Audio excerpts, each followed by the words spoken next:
My name is Christina Anderson, and I'm 25 years old. To the outside world, I might look like just another office worker, but that's merely a facade. Every morning at 5 a.m., before the dawn breaks, I wake up. Before taking care of my grandmother and my beloved dog Alex, I open my laptop to check the global stock markets. This has been my daily routine since I was 15. My mother taught me how to read the market, saying, "Behind every number, there's always a person." My earliest memory is from my 5th birthday. Late at night, after everyone had gone to sleep, my mother secretly took me to her study. "Christina, read this," she whispered, handing me a business newspaper. Puzzled, I stared at the pages filled with large numbers. 7, 89, 1. "Amazing," she exclaimed softly. My mother had a knack for numbers. She had excelled in economics during her college years, but she gave up her dreams upon getting married. My father wouldn't allow it. A woman should not be dealing with numbers. A housewife should focus on household chores and child rearing. So, my mother played the obedient wife by day. But at night, she showed a different face, secretly reading the financial newspaper and studying stock charts. I was the only one who knew this side of her. There's always a life behind the numbers. I was captivated by my mother's secret hobby. While other girls played with dolls, I quietly studied stock lists with her. "This company seems promising," she would say, sliding her finger across the page. "Their new product is likely to change people's lives." Meanwhile, life at home was suffocating. My father's words were always commanding. "Christina, you're the younger sister, so show more respect to Joseph." My brother Joseph was 4 years older. Simply because he was a boy, my father always prioritized him. Joseph's demands escalated over the years. "Do my homework for me." "My room is messy. Did you clean it properly?" "My friends are coming over, so stay out of the room." My mother tried to protect me. "Don't treat Christina like that." But my father and Joseph remained unchanged. "Don't spoil her," my father would yell. "A girl must be obedient." When I was 10, my mother taught me my first investment. "This is your allowance, $100, she said, handing me an envelope. "Let's buy some stock in a company you like." I thought hard about it. At that time, game consoles were popular among my friends.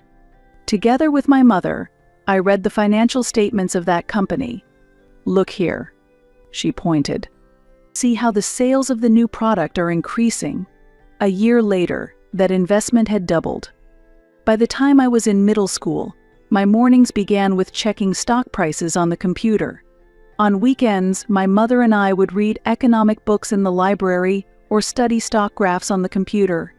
"See how this line is going up? That represents the hopes of many people." My father, overhearing our conversations, would sigh. "Here we go again. Girls don't need to bother with numbers. Go prepare dinner instead." Outwardly, my mother obeyed my father, but she was always on my side. "You have talent. You can make your own choices in life. Don't let anyone dim your light." However, an unexpected event struck us one summer when I was 14. My mother was diagnosed with cancer. It was an aggressive form of gastric cancer, and it progressed rapidly. 6 months later, she passed away abruptly. The sudden parting left me without my most important confidant. On the day of the funeral, my father and Joseph cried. But their tears didn't last long. "Christina, from now on, you'll take care of all the household chores. Do your mother's part as well." It was as though he spoke of losing just another household helper. After the funeral, while I was sorting through my mother's keepsakes, I found a letter. "To my beloved Christina. If you are reading this, I must be gone. But I have something left for you. I have deposited $10,000 in a bank safe. This is the money I saved up little by little over 10 years, from my part-time job earnings and cutting down on our grocery expenses. You have a talent for numbers, a knack for reading the markets. You can achieve the dreams I couldn't. Use this $10,000 as your starting capital to follow your own path, but keep it a secret from your father and brother until the right time. With all my love, Mom. I was determined. I decided to invest the $10,000 my mother had left me. Following the investment principles I learned from her, I chose the stocks carefully. It was a period of rapid growth for technology companies. The stocks I chose started performing better than expected. I devoured investment books at the library after school. I studied my mother's old economic textbooks over and over. I would stop by my maternal grandmother's house to use her computer. All transactions were done secretly using my grandmother's computer, so that neither my father nor my brother would notice. "You're late again. Get dinner ready," my father would say irritably. "Sorry, I was studying at the library. I'll prepare it right away." I had to lie. 6 months after my mother's death, my maternal grandmother came to live with us. She was worried about our nearly collapsing home after losing my mother and offered to move in. My father and brother, seeing it only as an increase in someone to handle the chores, did not oppose my grandmother's living with us. She brought along her golden retriever, Alex. For me, suppressed by my father and brother, the time spent with my grandmother became a precious healing period. I especially loved the time we spent walking Alex. It was a time where I could talk with my grandmother alone, undisturbed. "Christina, you are free to follow the path you love," my grandmother would always say. Your mother would have wanted the same. Thanks to my grandmother, I was somewhat relieved from household chores. I used that time to read the investment books left by my mother and analyze market trends. It was my way of conversing with my mother. However, this peace did not last long. A year after my grandmother moved in, on a winter day, a sudden phone call shocked me. "Your grandmother had a traffic accident." When I rushed to the hospital, she was already in surgery. After 7 hours, the doctor gave a grim prognosis. Her lower body motor functions. Full recovery will be difficult. From that day on, my life changed drastically. "Christina, you're in charge of looking after Grandma," my father said without mercy. "I'm busy with my studies." My brother stated indifferently. Household chores, caring for my grandmother, looking after Alex. Everything fell on my shoulders. I woke up at 4 a.m. to help my grandmother change and prepare breakfast, take Alex for his morning walk, and make breakfast for my father and brother. After returning from school, I immediately took care of my grandmother and did household chores until midnight. In between, I continued to study investments. "Christina." My grandmother would often cry at night. "I'm sorry for putting you through all this," she would say, looking apologetic while seated in her wheelchair. But I shook my head. "Because you are here, I can keep going." That was no lie. Indeed, I was physically tired, but my grandmother was my ally. She was the only one who understood me after my mother passed away. Late at night, after I finished caring for my grandmother, I would secretly look at the stock charts. I felt my mother's intuition growing within me. "Christina, are you staying up late again?" My grandmother would ask worriedly. "It's okay. Just a little longer." Despite being the one cared for, my grandmother was always worried about me. Sometimes she would tell me stories of my mother's youth, about how my mother secretly studied economics and how she learned stock investing behind my father's back. Your mother also had the same light within her. My grandmother's words were my support against the unreasonable demands of my father and brother and the ever-increasing burden of household chores. Still, I never gave up on my dreams. A year later, my initial investments had already tripled. At 17, a major turning point came. The assets I was managing caught the eye of an investment advisory firm. "I'm interested in your investment strategy," said an email from Richard Harrison, the CEO of a long-established investment advisory firm. At first, I hesitated. What could I, still a high school student, possibly contribute? But this might be a chance to continue my mother's path. It was my first interview. In the reception room of a high-rise building, I sat across from Richard, nervous. "I've seen your investment record," he said in a calm voice. "You have remarkable intuition and analytical skills. It's a natural talent." From that day on, my life changed significantly. After school, I interned at the investment firm. At night, I managed household duties and cared for my grandmother while doing corporate analysis online. My father and Joseph didn't notice the change. Perhaps they simply chose not to notice.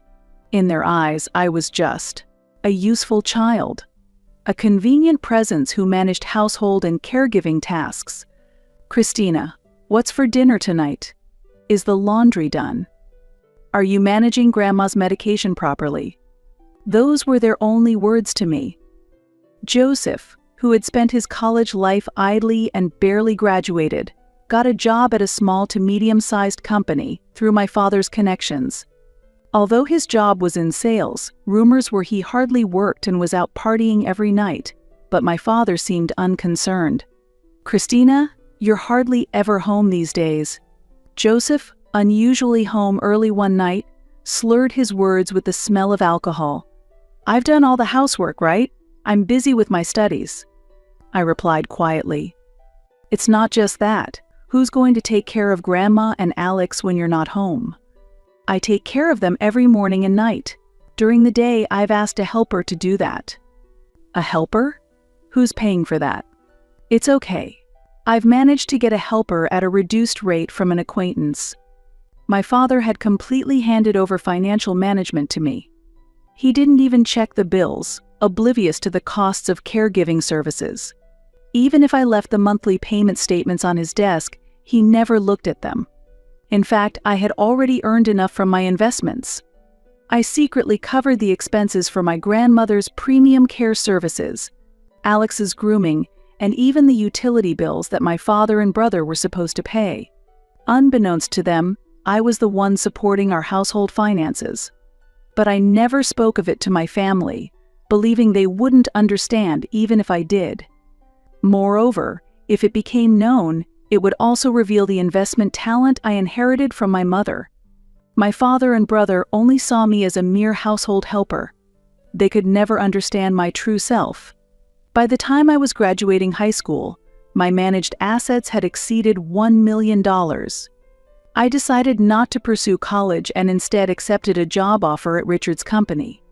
It was spring, just before my high school graduation, when my father unexpectedly showed interest in my future. "Christina, what are you going to do after you graduate?" he asked during dinner one day. He probably asked because he saw the graduation ceremony invitation. It's already been decided. In reality, I already had a job lined up at the investment advisory firm after graduation, a decision made by Richard to rejuvenate the company. "Oh, where?" "At Nova Quantum Capital." My father tilted his head. "What's that? Never heard of it." "It's an investment advisory firm. I'll be working under the CEO, Richard Harrison." "Ah, some small company then." My father lost interest and resumed eating. Joseph snickered. "New employees have it tough. You didn't even go to college. You can still handle the housework as usual, right?" His condescending attitude made me quietly sigh. Nova Quantum Capital was one of the fastest-growing investment firms, yet they didn't even know the name. "Of course I'll take proper care of Grandma. And don't forget Alex's walks. And doing the laundry," Joseph commanded. "I know." My father indifferently opened the newspaper, and Joseph started fiddling with his smartphone. They had no interest in my life, my job, or what the company did. Their only concern was whether I would continue to perfectly manage the household, caregiving, and pet care as I always had. That night, as I read investment books in my grandmother's room, she whispered softly, "I read about your company in the newspaper. It's an impressive company, isn't it?" Tears welled up in my eyes. Among my family, only my grandmother truly saw who I was. By that time, I had secretly started preparing to establish my own company, a new investment platform centered around AI. I wanted to create a system where everyone could have fair access to investment opportunities, realizing my mother's dream with modern technology. I felt that this was my mission. Christina, you have talent. I hope you continue to energize this industry. Richard had always told me after I joined the firm. He supported my dream of starting my own company. And at his company, I built my track record and capabilities. I developed an AI-powered investment analysis system and created new financial products using blockchain technology. I launched project after project, each becoming a success. Industry papers called me the youngest investment prodigy. On my 20th birthday, I established my own company. The name was Horizon Investment Technologies, chosen to reflect looking towards the future beyond the horizon. Richard gladly acknowledged my independence. You'll surely carve out a new era. The funding for the company came from the profits of my past investments. My departure from Nova Quantum Capital to start my own venture became somewhat of a news item in the industry. During the press conference for my company's launch, a reporter asked, "Aren't you too young?" I smiled and replied, "Age is just a number. What matters is how much you can contribute to society, and I plan to demonstrate that through numbers." This was covered on some economic TV shows. However, my family remained oblivious. My father and brother, uninterested in economic news, still believed I worked as an ordinary employee in a small company. "Christina, what's for dinner tonight?" That was the usual daily routine. Only my grandmother quietly watched over me. "You're just like your mother. You have the same light." A year after the establishment of my company, my AI investment system was revolutionizing the market. It has lowered the barriers for individual investors. AI curbs emotional investment decisions by humans, establishing new standards for socially responsible investments. Praised the economic magazines as my company rapidly grew. We surpassed 100 employees, and our managed assets broke through $1 billion. One morning, Joseph burst into the house, excited. "Everyone, I have a big announcement." He addressed all of us gathered in the living room. "Listen, I'm engaged to Tiffany." Tiffany was the woman he had been dating for about 6 months.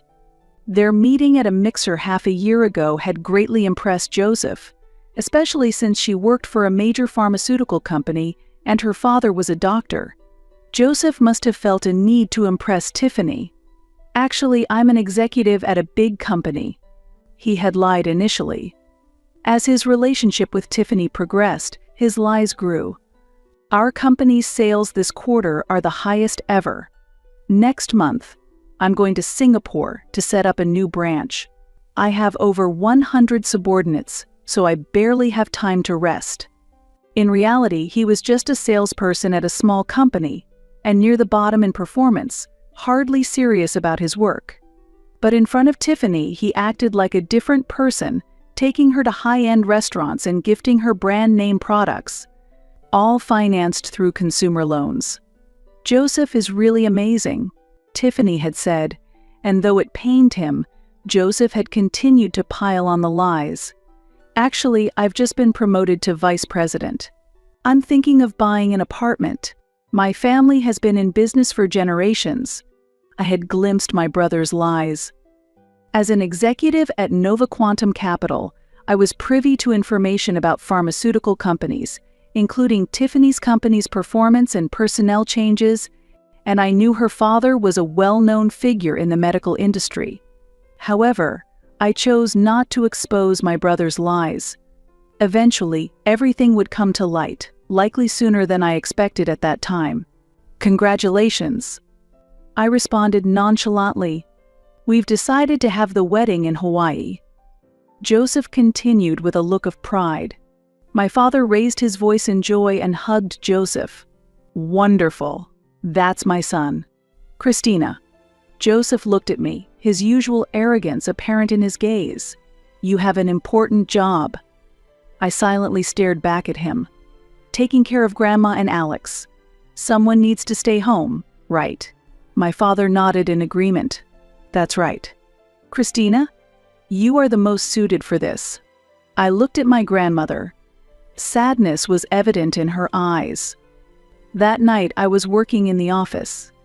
The city's nightscape was visible through the large glass window. My secretary Mandy came in with some documents. "Ms. Anderson, here's the report on the Asian markets." "Thank you." "And Mandy, I have a personal favor to ask." "Yes. Could you book 2 first-class tickets to Hawaii? For my grandmother and me." Mandy smiled. "Of course. And..." She hesitated. "About the matter we discussed earlier. Are you sure you want to cancel all the reservations for Joseph's wedding?" I sighed. "Please do. But don't say it was by my order." 2 months later, I took a deep breath in the limousine heading to the hotel lobby, with my grandmother sitting beside me. My reflection in a pure white summer dress flickered in the window. "Christina, are you nervous?" My grandmother asked kindly. "Yes, a little." I answered honestly. "But I have no regrets now. The plan was perfect." Under my instructions, all reservations for Joseph's wedding had been canceled. The fact that he had been lying extravagantly should already be known to Tiffany's parents. The limousine smoothly pulled up to the entrance of a luxury hotel. The driver opened the door, and I carefully helped my grandmother out of her wheelchair. That's when I saw it. Joseph was frantically making phone calls in the lobby. My father was sitting nearby, sweating. My plan was already taking effect. "What are you doing here?" Joseph noticed me and raised his voice. I slowly took off my sunglasses. "Dad, brother, I arranged all the cancellations." My voice was calmer than expected. "Christina." My father looked stunned. "Shall I explain?" I continued calmly. "I am Christina Anderson, founder of Horizon Investment Technologies, and also a shareholder of this hotel." I could see the color drain from my father and Joseph's faces. They were no longer looking at the shadow me. Instead, I was Christina, the young entrepreneur, praised by the public, the me they had long underestimated. "Wait," Joseph cried desperately. "Tiffany's parents, my reputation." "Don't worry," I interrupted him. "I've already informed Tiffany's parents about all the lies you told them about being a big-time executive with vast wealth. It's basic manners to tell the truth, right?" My grandmother gently squeezed my hand, her warmth giving me courage. "Now, if you'll excuse me," I said coolly. "I plan to spend a wonderful week here in the penthouse suite with my grandmother. Of course, it's all on my own expense." As I headed to the elevator, I could sense my father and Joseph standing dazed behind me. "Christina." My grandmother looked up at me inside the elevator. "You've really become strong." "Yes," I smiled. "But it's all thanks to Mom and you, Grandma." The sunset over Waikiki glowed brightly through the penthouse windows. I sighed deeply. This wasn't the end. It was a new beginning. Just then, my smartphone vibrated. It was a message from my secretary, Mandy. "Ms. Anderson, as planned, Tiffany's parents have arrived at the neighboring hotel." I sighed deeply again. What was about to happen was not what I had wished for, but the truth inevitably comes to light. That night, a commotion erupted in the hotel bar. "Did you deceive my daughter?" Tiffany's father's angry voice echoed through the quiet bar. Joseph stood frozen, his face pale. My father remained rigid beside him. From a distance, I watched the scene unfold while sitting at the bar counter, quietly swirling my glass. An executive at a big company, with vast wealth. Tiffany's mother's voice trembled. "It was all lies." There's an explanation for this." "It's all my sister's fault." Joseph stammered. "Blaming your sister." Tiffany stood up, her eyes brimming with tears. "You were calculating and lying even before you met my parents, weren't you?" My father tried desperately to cover up. "Tiffany, my son indeed made some mistakes." "This is not a mistake." Tiffany's father interjected. "This is fraud." Joseph looked like he might collapse. Tiffany, I really... Enough. Tiffany interrupted him, removed her ring and placed it on the table. I'm calling off the engagement. Tiffany's parents left with stern expressions. We will send the official documents through our lawyer first thing tomorrow morning.